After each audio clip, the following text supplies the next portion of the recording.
ওসমান হাদি আমাদের পুরো টিমের সাথে বসে এরপরে সিদ্ধান্ত গ্রহণ করতেন এবং আমাদেরকে না জানাইয়া উনি কখনোই একা কোনো একটা সিদ্ধান্ত গ্রহণ করতেন না। অন্তত ২-৪ জন যারা নির্দিষ্ট ছিলেন শহীদ ওসমান হাদির ভাই, এরপরে হচ্ছে জুমা, আমি, তার ওয়াইফ অন্তত এদেরকে বলে রাখতেন।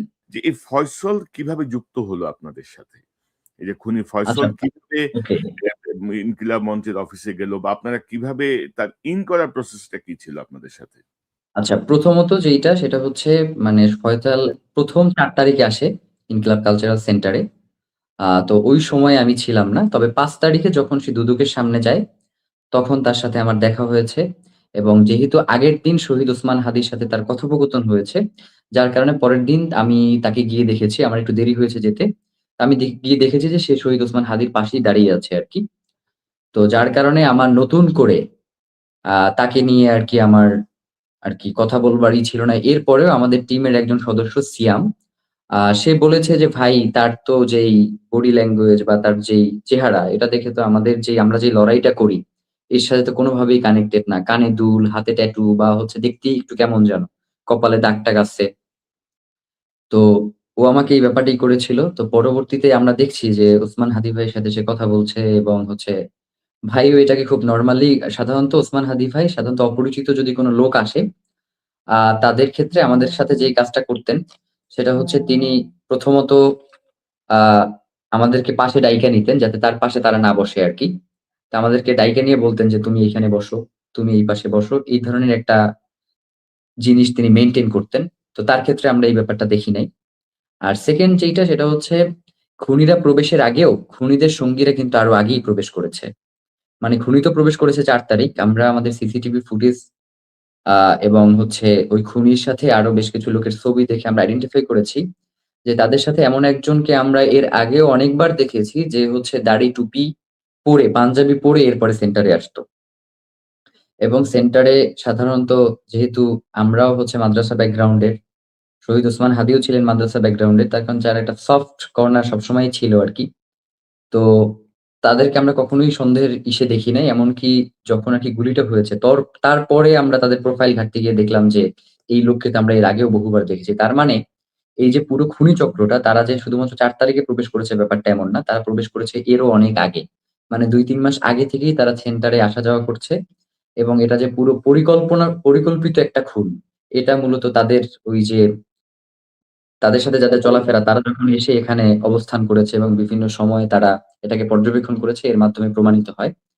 তো যার কারণে আমাদের ওইটাও সন্দেহ ছিল না এবং ৫ তারিখেও শহীদ ওসমান হাদি এই খুনিদের সাথেই ঝিল মসজিদে গিয়েছিলেন। আমাদের ক্ষেত্রে যে জিনিসটা সেটা হচ্ছে আমরা তো ইনকিলাব কালচারাল সেন্টার যেটা চালাই, এটা তো পাবলিক আ এ লাইব্রেরির মতো যেখানে সবাই এসে এখানে বসতে পারে, আলাপ করতে পারে এবং শহীদ ওসমান হাদির ক্ষেত্রে যে জিনিসটা ছিলেন তিনি প্রচন্ড মিশুক প্রকৃতির মানুষ এবং তিনি একদম সমাজের যাদেরকে আমরা নিম্নবিত্ত বলি এবং উচ্চবিত্ত এদের মাঝে কোনো ফারাক তিনি কখনোই পছন্দ করতেন না।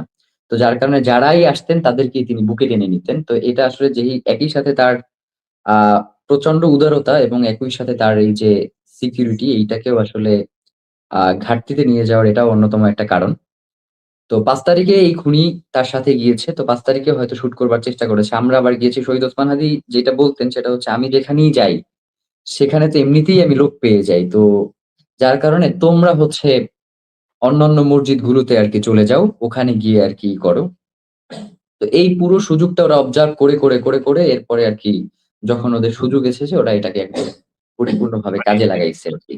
স্পেসিফিক কাউকে পাওয়া যায় নাই ওরকম যে ইন্ট্রোডিউস করাই দিছে বা যে ইন করতে সহায়তা করছে ওরকম কিছু আপনাদের ইয়েতে না, আসে নাই? এখন পর্যন্ত এইটাই করায় নাই। আমরা হচ্ছে আদালতের কাছে শহীদ ওসমান হাদি যে ফোনটা, সে যে ফোন ২ টা ব্যবহার করতেন, সে ২ টা আমরা হচ্ছে ডিবি পুলিশের কাছে হস্তান্তর করেছি। এই মুহূর্তে সেটা আদালতে আছেন এবং আজকে আমরা হচ্ছে আদালতের কাছে ফোন ২ টা চেয়েছিলাম।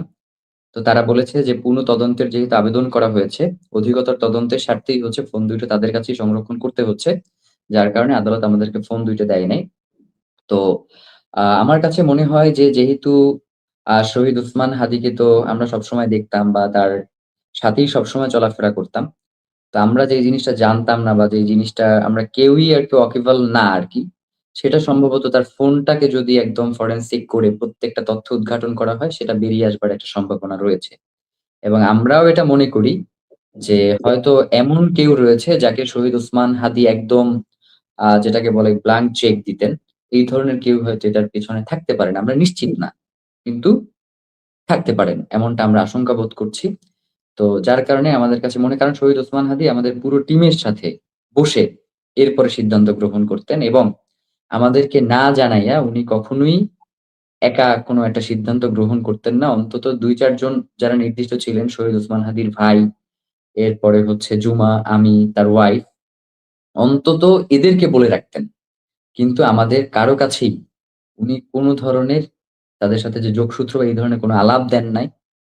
তো সবথেকে ব্যাপার যেটা সেটা হচ্ছে আ শহীদ ওসমান হাদি যখন আরকি আপনার ওই মসজিদ থেকে যায় এবং পরবর্তী যখন লিফলেট বিতরণ করছিলেন, তখন আমাদের এক ভাই উনি হচ্ছে শহীদ ওসমান হাদির সাথেই থাকেন এবং ছবি-টবি তুলেন আরকি।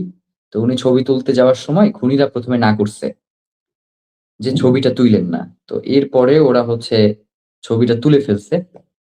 তো শহীদ ওসমান হাদিও পরে বলছে যেহেতু তারা না করতেছে, ছবি তুইলো না। তো এটাকে একটা মনে করতে পারি যে আমরা হচ্ছে তার প্রচন্ড সরলতা এটা হতে পারে। যে তিনি প্রচন্ড মিশুক এবং সরল মানুষ ছিলেন। যার কারণে এটা না করতে পারেন। অথবা এমন কেউ তাকে তাদের সাথে পরিচয় করিয়ে দিয়েছেন। যার কারণে হয়তো সিকিউরিটি পারপাস এই উনি হয়তো এই ছবিটা তুলতে নিষেধ করছিলেন। এমনটা হতে পারে আমরা নিশ্চিত না। মানে তো আমরা কাউকেই এই ব্যাপারে করছি না।